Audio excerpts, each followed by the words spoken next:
Welcome back, everyone. Happy Sunday to you. This is Lakeside Middle School with Unit 5. I'm still Mark, your facilitator from yesterday and your timekeeper.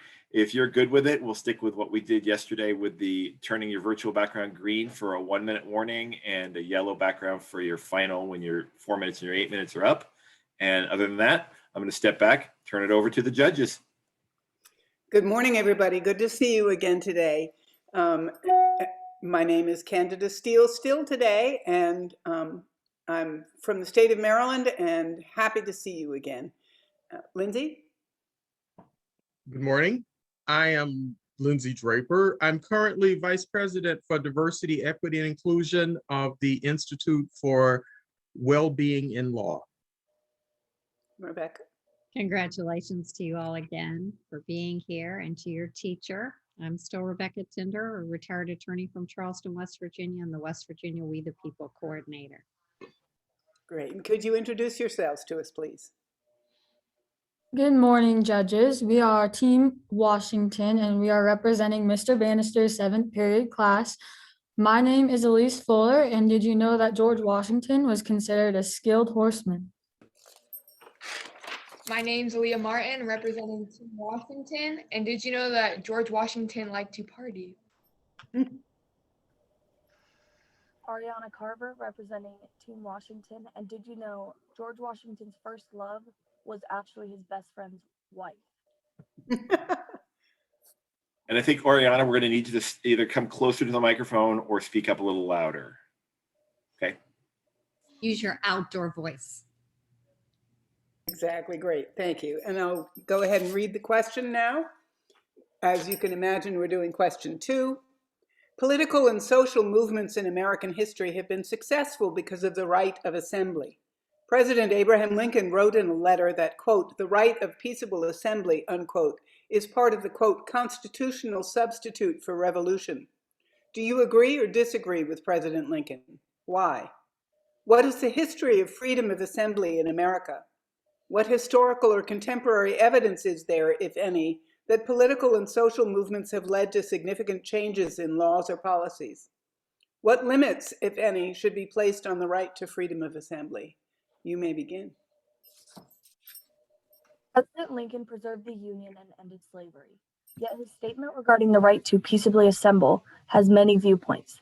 In particular, during today's turbulent times, our panel has seen his reasoning because there have been cases in which to peaceably assemble have gone wrong.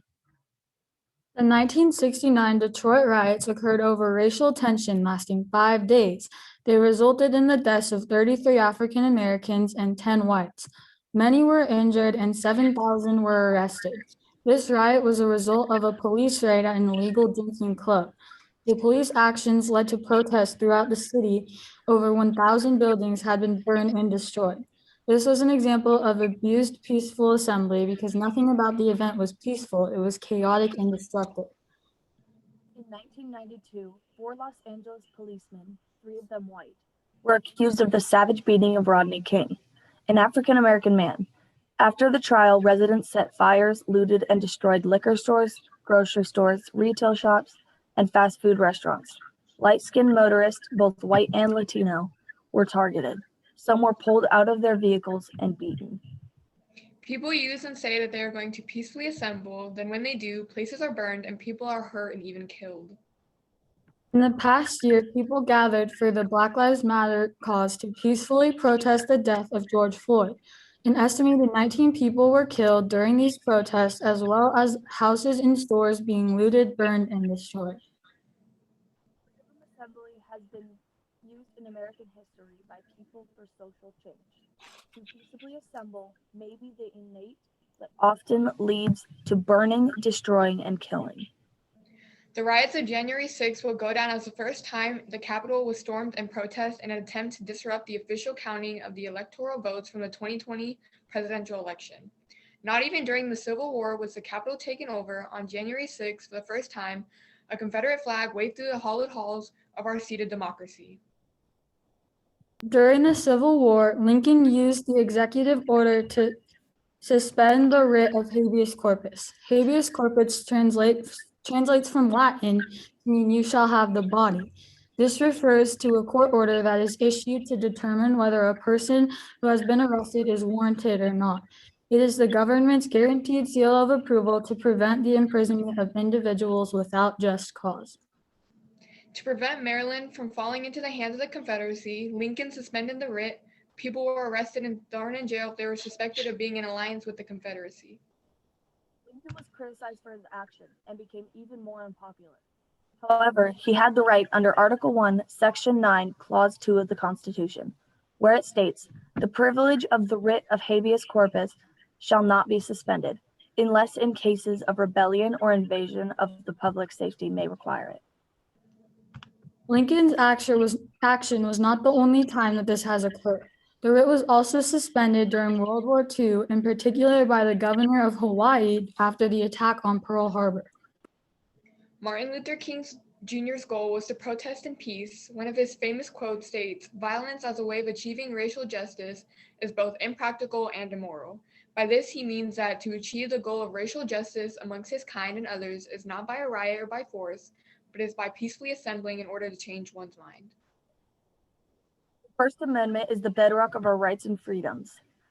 We are witnessing the freedom to assemble and petition the government at a historically higher rate than normal. The withholding of these rights could prove, in our opinion, to be even more catastrophic. As we assemble here for this congressional hearing, this concludes our presentation in a peaceful manner. Very good.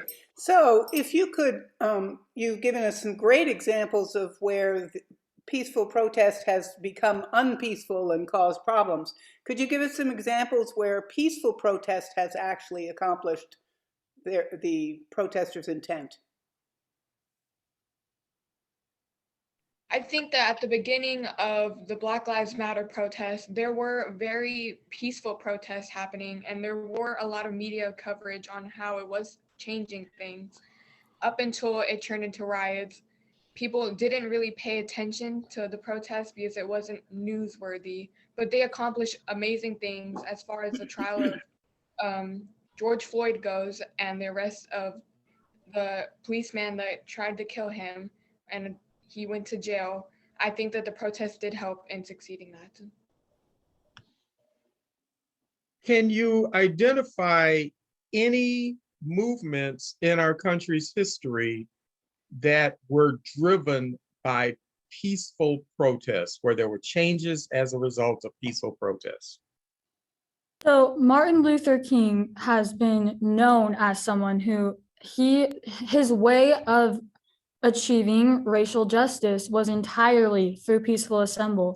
There was never a riot that was because of him. His goal was to lead the country peacefully to change their ways and to change how they treated people of different colors and ethnicities. So I think that Martin Luther King is probably the best example of someone who used peaceful protests to change how things worked. So the 1960s era civil rights protests would be one example. Can you think of anything else?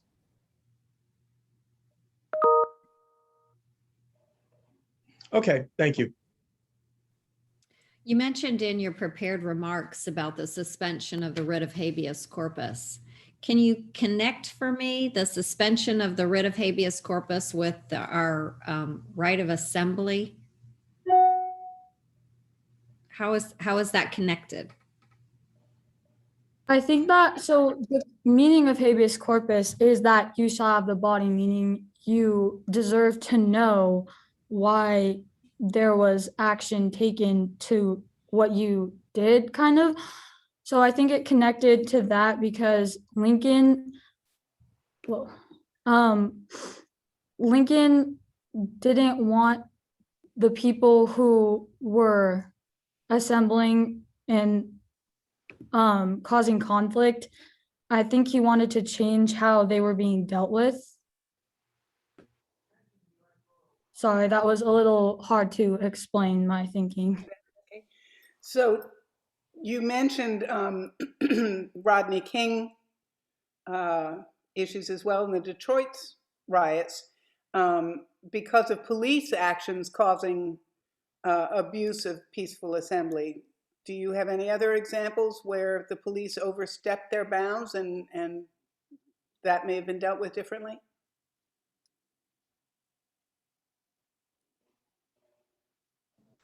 I think that during certain like the women's rights protests and even now during Black Lives Matter protests, there were times where police force was overstepping, and it did cause more harm than it did good, and it did lead to more violence and to stop the issue of what was going on.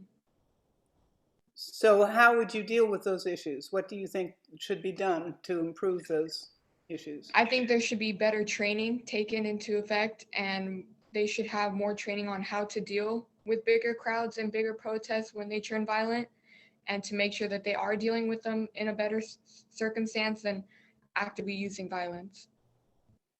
Okay. In DeYoung versus Oregon, the Supreme Court held that freedom of assembly was as important as freedom of speech. Do you agree with that? And why or why not? I would say that I agree with it because the goal of freedom of assembly is to be able to assemble and change the thinking and change the way things are done. So I think that that is just another way than speech of achieving your goals. However, if it is not peaceful assembly, then that is not the most effective way to do things. But I do think that freedom of assembly is very important and just as important as freedom of speech because it gives you the opportunity to emphasize your goals and what you want to change. Can't I do that just by my speech? Why do I need to assemble? I think when you have a larger group of people assembling, it emphasizes what happens because you don't just always hear about people talking about what they want to change. But if you have a large group of people who aren't causing any harm, but they are just emphasizing what they want to change, I think that can do a lot of good. So one of the things that you mentioned was that in early parts of Black Lives Matter marches, they may have been peaceful, but nobody was paying attention. That it was only after some stuff started happening that people. So what do you do to change that? How do you make sure that people pay attention to the peaceful marches? What do you do?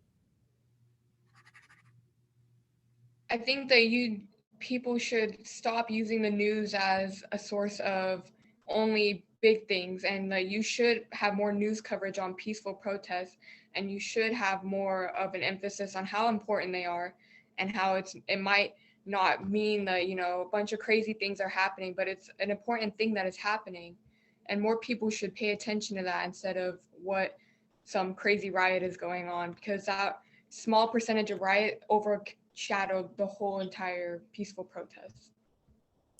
Could you go ahead? Like Aaliyah said, there's a lot of news that is just destructive, and most of the news just covers how America is in chaos most of the time.